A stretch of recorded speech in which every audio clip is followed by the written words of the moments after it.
Now we're going to look at page S.61, which is a part of the Engage New York Lesson 11. And we're going to look at example 2.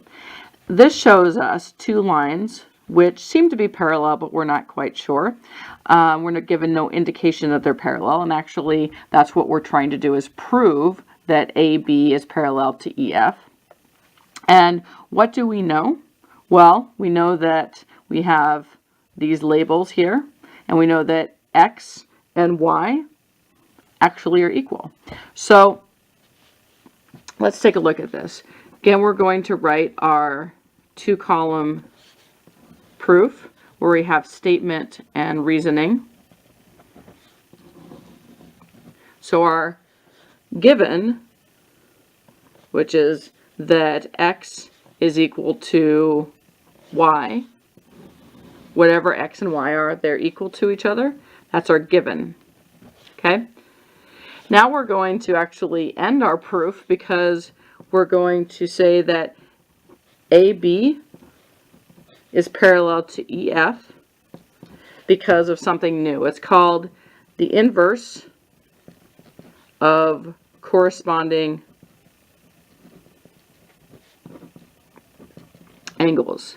So let's look at this idea a little bit closer. So we have AB and EF. Now let's say that AB and EF, we knew that those were parallel. If we knew those were parallel, then by corresponding angles, we know that X and Y have to be congruent. So therefore, these corresponding angles that are that actually happen to be congruent, that means that likewise that AB is congruent to EF. So the inverse of corresponding angles.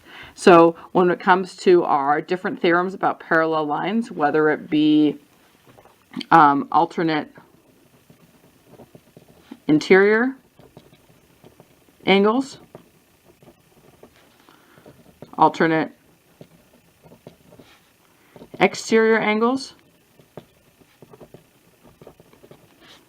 or same side interior angles. In any of those cases, if we have two lines that seem like they could be parallel, but we don't know, and yet we do know that the angles that happen to be alternate interior, so if we had a Z here, that if Y and Z, if those were congruent, they would then mean that our two lines were parallel.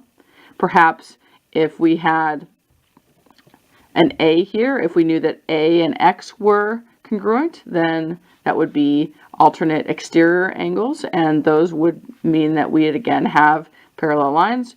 Or that if we had, say, a B, that if we knew that Z and B were supplementary, then that would be same side interior angles. And so for every one of these theorems, we can also have an inverse.